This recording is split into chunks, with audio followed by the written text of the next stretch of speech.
Hey there, NHL fans!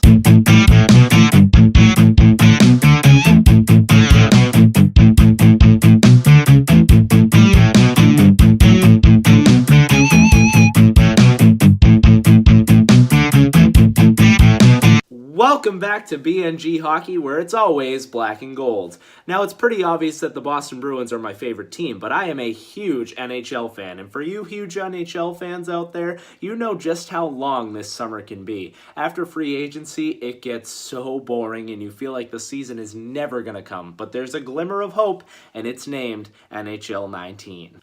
I am a huge fan of the NHL series. It's basically all that I play, and I'm looking forward to uploading some gameplay for you guys in the upcoming season. But as for right now, I figured I'd do my very own rating predictions. We're going to start off with my top 15 centers. Number 15 on my countdown is Stanley Cup champion Nicklas Backstrom. Scored 21 goals last season, 50 assists for a total of 71 points in 81 games. And as we know, they went on to beat the Vegas Golden Knights in the Stanley Cup final, and Backstrom was a huge part of that. His rating last year was an 89 overall. I'm going to actually bump him down to an 88. Now, don't freak out. I don't think he got worse, but he is at the age of 30 now, and we saw Evgeny Kuznetsov have a much bigger role, so I think that might decrease Backstrom's role a little bit. That combined with him getting another year older, I feel like he might drop off a little bit, and I feel like the 88 is a fair rating. Number 14 on my list is Alexander Barkov. Got 27 goals, 51 assists for a total of 78 points in 79 games, just shy of a point per game.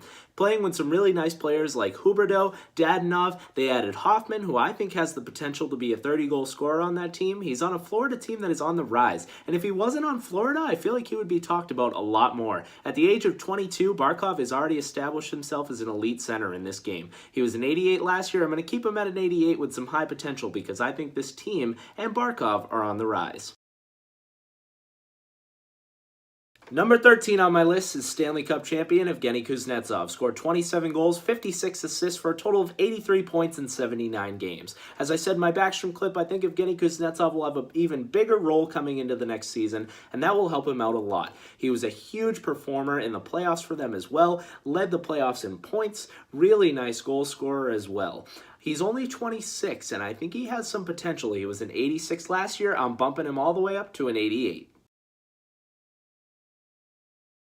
Number 12 on my list is none other than the great Auston Matthews. Scored 34 goals, 29 assists for 63 points in only 62 games. He didn't play a full season, and sometimes I feel like that hurts you in an EA rating. He was an 89 last year. I'm keeping him at an 89 for my list. He's only 20 years old, so I think they still want to see what he can do, even though they know he can score goals. He's an elite player. He's a franchise player. He's going to be playing with some really nice players in Marner and Nylander, maybe even Tavares on power play time, so don't be surprised if Auston Matthews grows to a 90 pretty quickly.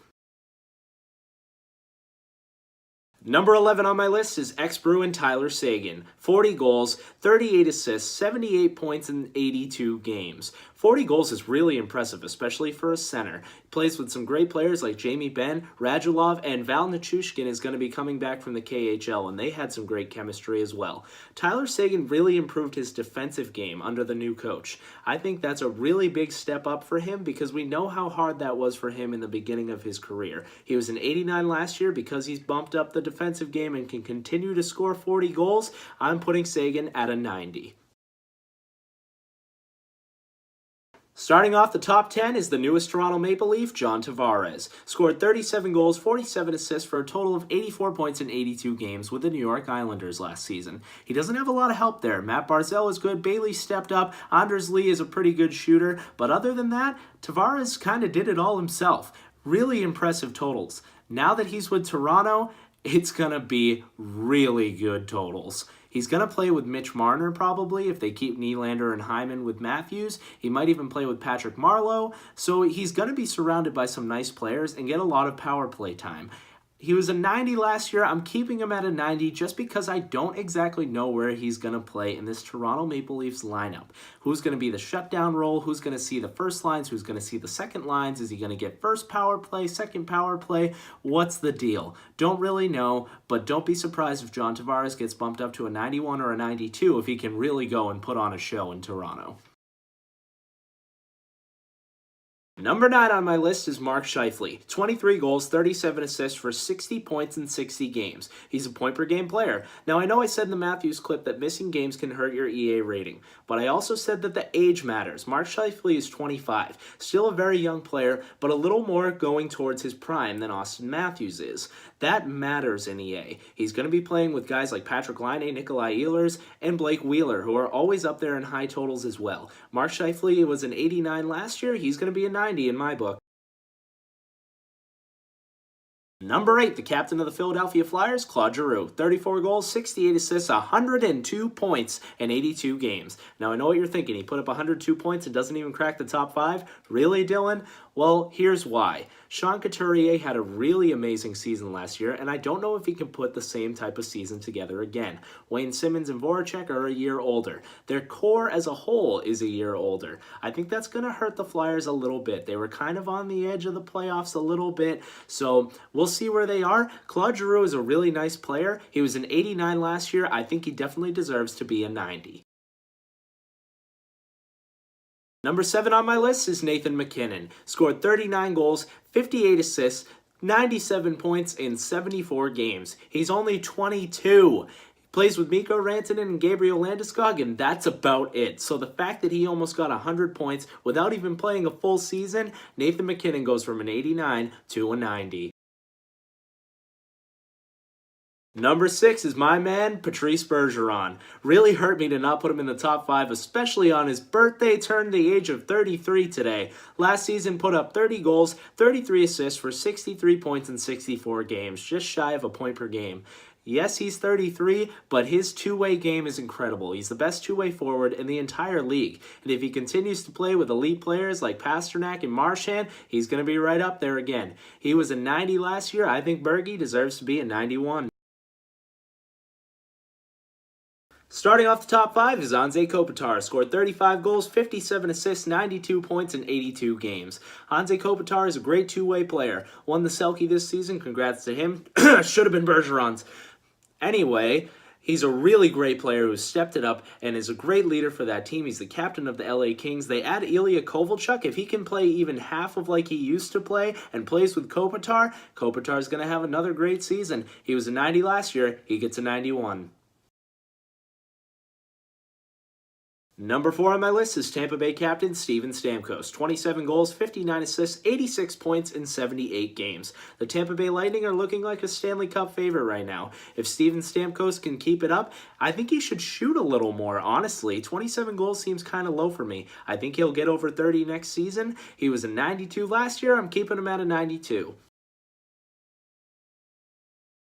Number 3 on my list, Evgeny Malkin. 42 goals, 56 assists, 98 points in 78 games. Just shy of 100 points for the big man.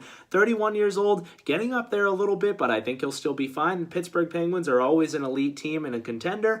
I'm going to keep him at a 92 just like last season, but if there was a 92.5 option, I'd probably give him that. Number 2 on my list, Sidney Crosby. 29 goals, 60 assists, 89 points in 82 games last season. Sid's not a kid anymore. He's 30 years old, and it's time to realize that he's going to start getting past. He's still arguably the best player in the world, but you just got to look at the points totals. I know he has the cups. I know he has the gold medals. I know he's still going to put up 80 points or so next season, but number 2, 93 overall last season, keeping him at a 93. Here we are, the top of the mountain at number 1, Connor McDavid. 41 goals, 67 assists, 108 points in 82 games for the 21-year-old captain of the Edmonton Oilers. They had a horrible season, and Connor still managed to get 108 points. He's a really impressive player. He's just a game changer, whether it comes to his speed, his vision, his passing, his shot. Scored 41 goals this season, so he showed those doubters on his shot that he can put the puck in the back of the net. I think he's going to be a 94. He was a 93, tied with Sid last year. It's time to give Connor the crown. Couple of honorable mentions: William Karlsson, Matthew Barzal, Ryan Getzlaf, Jack Eichel, and Sean Moynihan. It's Patrice Bergeron's birthday. Make sure to give him a big birthday like, and if you haven't already, subscribe.